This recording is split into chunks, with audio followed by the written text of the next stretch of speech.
रजनी को बचपन से ही पेंटिंग का बहुत शौक था। वो हमेशा से ही पेंटर बनना चाहती थी, पर उसके माँ और पिताजी ने उसको कभी भी इस चीज के लिए सपोर्ट नहीं किया और उसकी शादी नीरव से हो गई। नीरव रजनी को बहुत प्यार करता था, पर रजनी हमेशा चुपचाप ही रहती। वो इस शादी से खुश नहीं थी। वो ये शादी नहीं करना चाहती थी। उसे तो हमेशा से पेंटर जो बनना था। अपने इस सपने को वो नहीं पूरा कर पाई, इसलिए वो हमेशा उदास रहती थी। रजनी, बहुत ही बढ़िया फिल्म लगी है, कल देखने चले? नहीं जी, कल मुझे बहुत काम है, मैं नहीं जा पाऊंगी। अच्छा तो कोई बात नहीं, संडे को चलते हैं। देखिए, मुझे फिल्म देखना पसंद नहीं है। आपको जाना है तो चले जाइए। नीरव को मना करके रजनी वहां से चली जाती है और अपने बैग को खोलकर उसमें बंद पड़े ब्रश और कलर्स को देखकर रोने लगती है। रजनी, चलो ना कहीं बाहर खाने चलते हैं, कुछ तुम्हारी पसंद का। जी, मुझे नहीं जाना, मेरी तबीयत ठीक नहीं है। रजनी वहां से चली जाती है।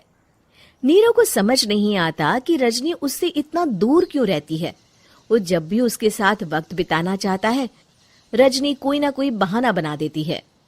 एक दिन घर पर कोई नहीं था। रजनी घर का सारा काम जल्दी से खत्म कर लेती है।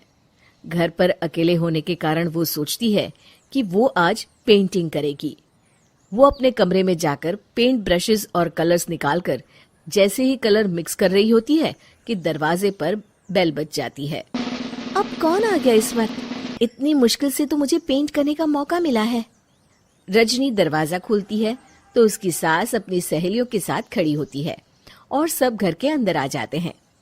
अरे बहू, सबको शरबत बनाकर पिला दे, बाहर तो बड़ी गर्मी है। उफ।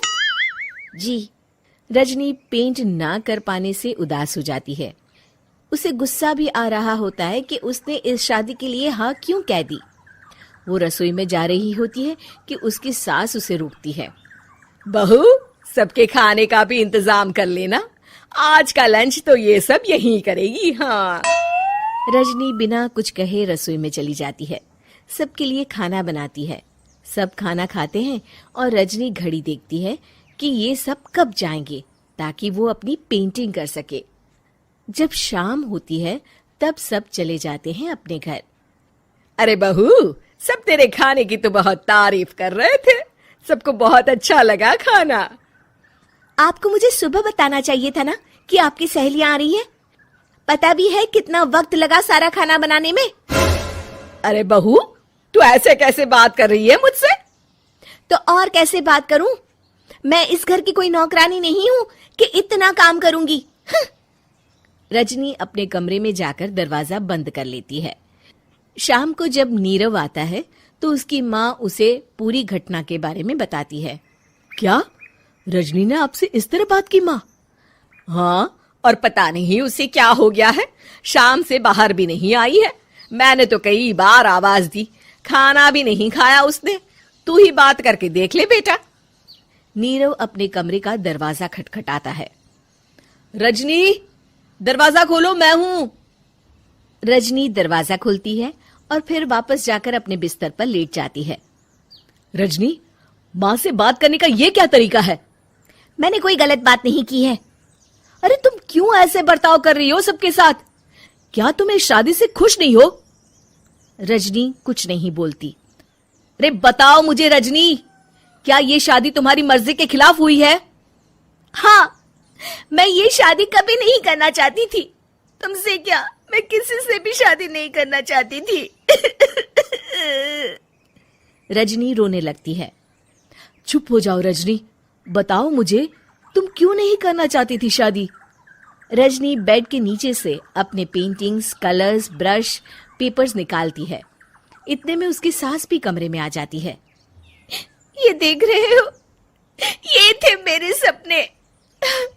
मैं पेंटर बनना चाहती थी, पर माँ पापा ने कभी सपोर्ट नहीं किया और मेरी शादी करवा दी।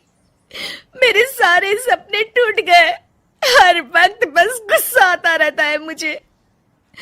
मैं जानती हूँ कि आप लोगों की इसमें कोई गलती नहीं है, पर मैं क्या करूं, मुझे समझ में नहीं आता।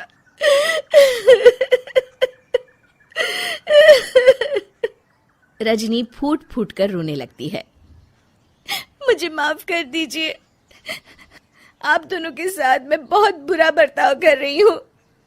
अरे रजनी बेटा, चुप हो जाओ तुम। नीरव पानी लेकर आता है।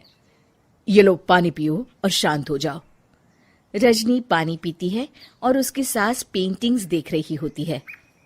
अरे नीरव, हमें तो पता ही नहीं था कि हमारी बहू कलाकार है। अरे कितनी अच्छी पेंटिंग्स बनाई है, देखो तो। ये वाली तो मैं अपने कमरे में ले जाऊंगी। आपको ये पेंटिंग्स अच्छी लगी? अच्छी नहीं, बहुत अच्छी लगी। और तुमने हमें बताया क्यों नहीं? तुम जब चाहे पेंटिंग कर सकती हो रजनी। हम तुम्हारे सपनों को पूरा करने में तुम्हारा पूरा साथ देंगे। हाँ बेटा, हम कला की कद्र करते हैं। हम कलाकार तो नहीं, पर मुझे गर्व है कि मेरी बहू एक कलाकार है। रजनी, नीरव और सास तीनों हंस पड़ते हैं।